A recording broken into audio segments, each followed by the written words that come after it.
Hello, happy believers. Welcome to my art gallery and to painting number 71.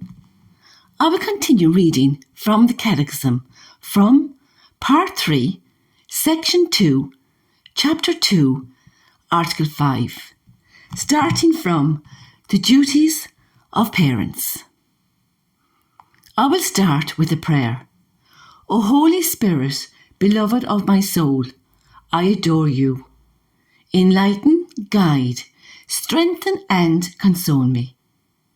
Tell me what I ought to do and command me to do it. I promise to submit to everything that you ask of me and to accept all that you allow to happen to me. Just show me what is your will. I hope you enjoyed the audio, and if you enjoy visiting my art gallery, please like, subscribe and share. I will also leave a few personal thoughts on my painting in the description below. The duties of parents.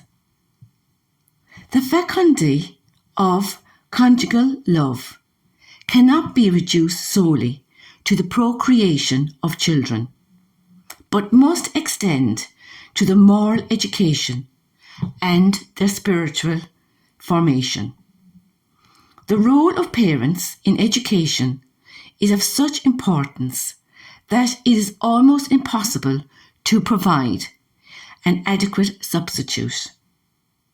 The right and the duty of parents to educate their children are primordial and inalienable. Parents must regard their children as God. Respect them as human persons, showing themselves obedient to the will of the Father in heaven. They educate their children to fulfill God's law. Parents have the first responsibility for the education of their children. They bear witness to this responsibility first by creating a home where tenderness, forgiveness, respect, fidelity, and disinterested service are the rule. The home is well suited for education in the virtues. This requires an apprenticeship in self-denial, sound judgment, and self-mastery. The preconditions of all true freedom. Parents should teach their children to subordinate the material and instinctual dimensions to interior and spiritual ones. Parents have a grave responsibility to give good example to their children by knowing how to acknowledge their own failings to their children. Parents will be better able to guide and correct them. He who loves his son will not spare the rod. He who disciplines his son will profit by him. Fathers, do not provoke your children to anger, but bring them up in the discipline and instruction of the Lord. The home is the natural environment for initiating a human being into solidarity and communal responsibilities. Parents should teach children to avoid the compromising, and degrading influences which threaten human societies. Through the grace of the sacrament of marriage, parents receive the responsibility and privilege of evangelizing their children. Parents should initiate their children at an early age into the mysteries of the faith, of which they are the first hurdles for their children. They should associate them from their tenderest years with the life of the Church. A wholesome family life can foster interior dispositions that are a genuine preparation for a living faith and remain a support for it throughout one's life. Education in the faith by the parents should begin in the children's earliest years. This already happens when family members help one another to grow in faith by the witness of a Christian life in keeping with the gospel. Family catechesis precedes, accompanies, and enriches other forms of instruction in the faith. Parents have the mission of teaching their children to pray and to discover their vocation as children of God. The parish is the Eucharistic community and the heart of the liturgical life of Christian families.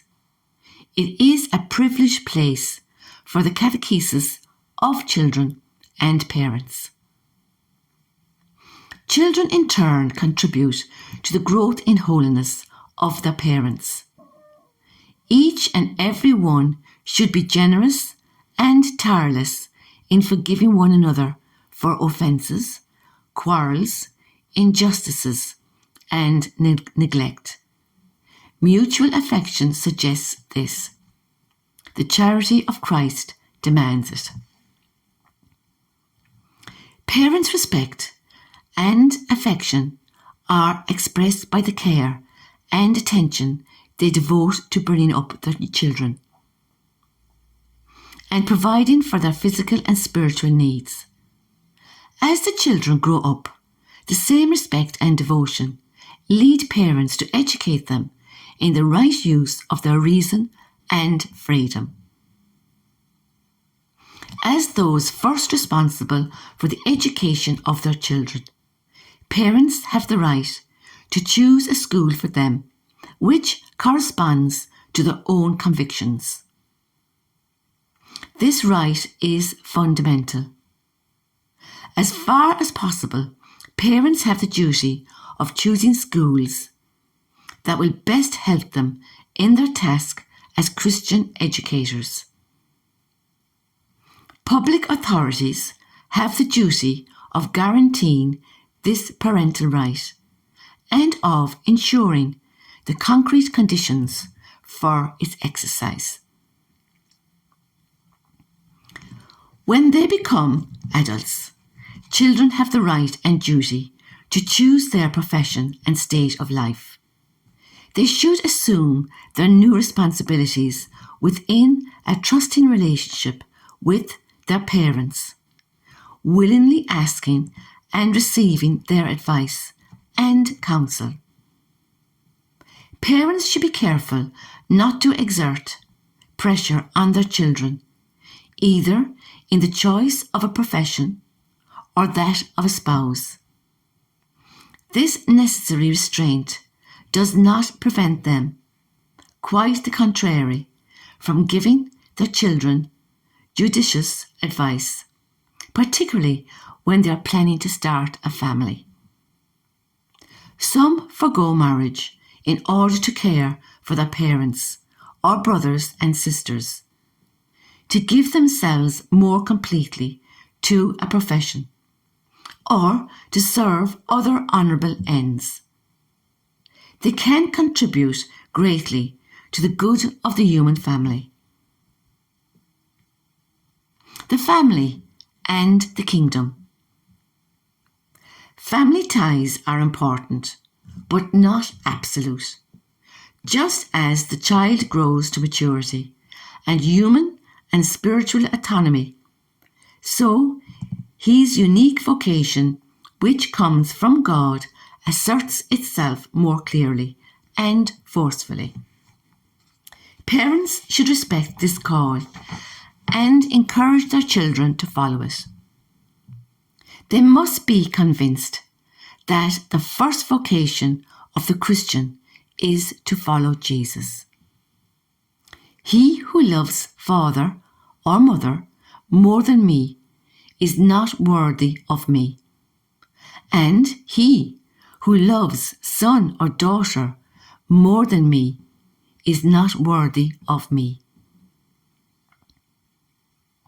Becoming a disciple of Jesus means accepting the invitation to belong to God's family, to live in conformity with his way of life. For whoever does the will of my Father in heaven is my brother and sister and mother. Parents should welcome and respect with joy and thanksgiving the Lord's call to one of their children to follow him in virginity for the sake of the kingdom in the consecrated life or in priestly ministry. The authorities in civil society. God's fourth commandment also enjoins us to honour all who, for our good, have received authority in society from God. It clarifies the duties of those who exercise authority as well as those who benefit from it. Duties of civil authorities. Those who exercise authority should do so as a service. Whoever would be great among you must be your servant. The exercise of authority is measured morally in terms of its divine origin, its reasonable nature, and its specific object. No one can command or establish what is contrary to the dignity of persons and natural law.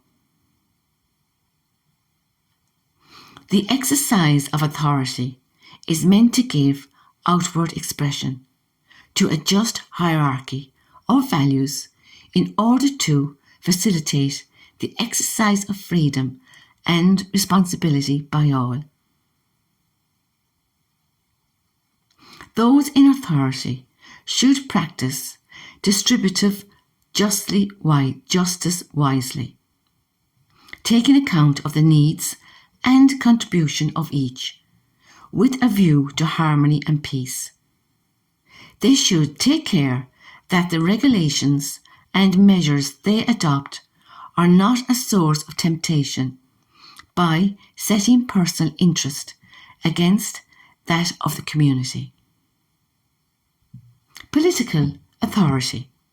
Political authorities are obliged to respect the fundamental rights of the human person. They will dispense justice humanely by respecting the rights of everyone, especially of families and the disadvantaged. The political rights attached to citizenship can and should be granted according to the requirements of the common good. They cannot be suspended by public authorities without legitimate and proportionate reasons. Political rights are meant to be exercised for the common good of the nation and the human community. The duties of citizens. Those subject to authority should regard those in authority as representatives of God, who has made them stewards of his gifts. Be subject for the Lord's sake to every human institution. Live as free men, yet without using your freedom as a pretext for evil, but live as servants of God. Their loyal collaboration includes the right and at times the duty to voice their just criticisms of that which seems harmful to the dignity of persons and to the community and to the good of the community. It is the duty of citizens to contribute along with the civil authorities to the good of society in a spirit of truth, justice, solidarity, and freedom.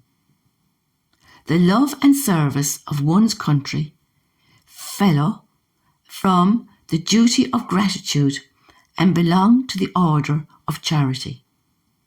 Submission to legitimate authorities and service of the common good requires citizens to fulfill their roles in the life of the political community.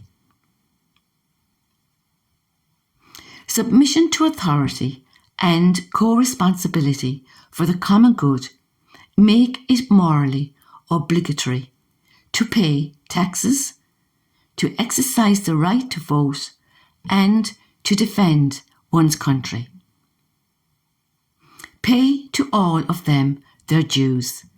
Taxes, to whom taxes are due. Revenue, to whom revenue is due. Respect, to whom respect is due. Honour, to whom honour is due. Christians reside in their own nations, but as resident aliens. They participate in all things as citizens and endure all things as foreigners. They obey the established laws, and their way of life surpasses the laws.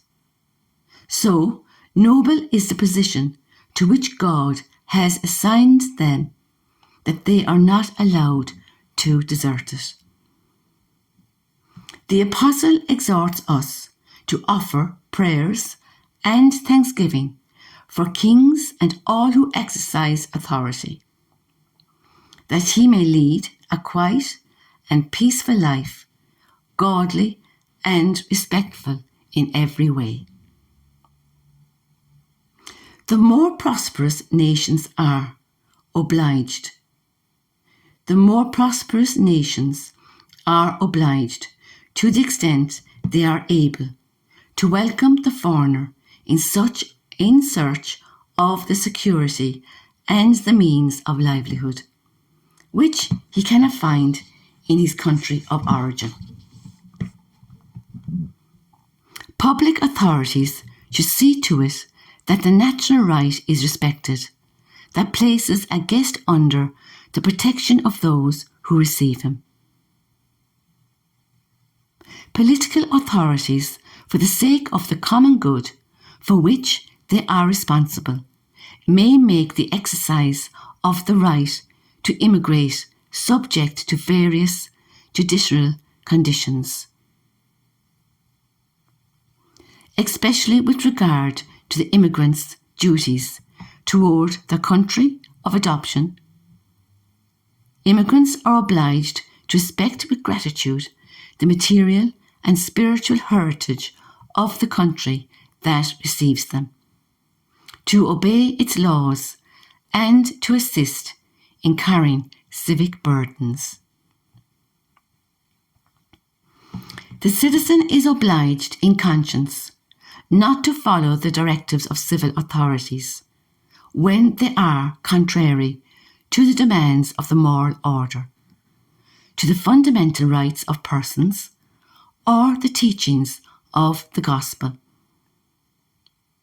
Refusing obedience to civil authorities when their demands are contrary to those of an upright conscience finds its justification in the distinction between serving God and serving the political community.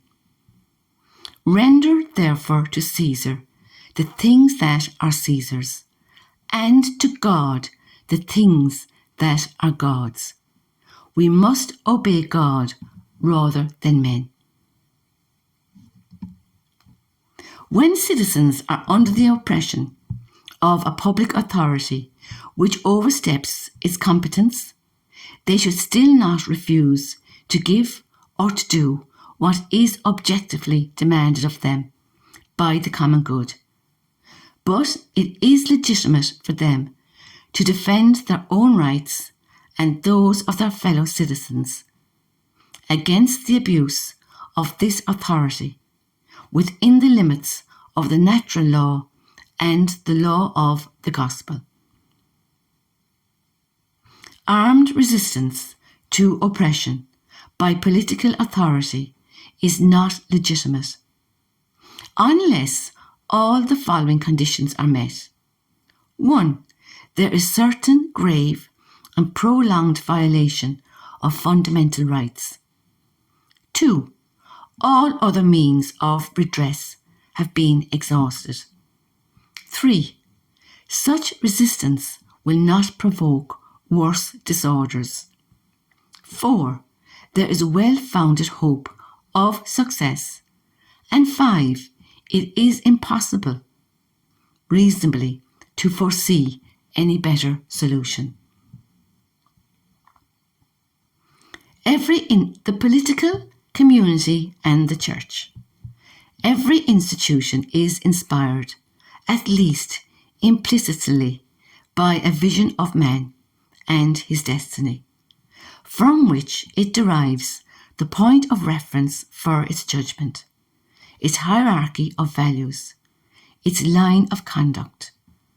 Most societies have formed these institutions in the recognition of a certain preeminence of man over things.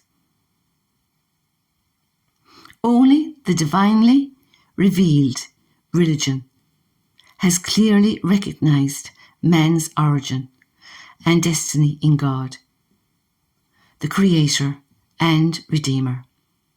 The Church invites political authorities to measure their judgments and decisions against their inspired truth about God and man.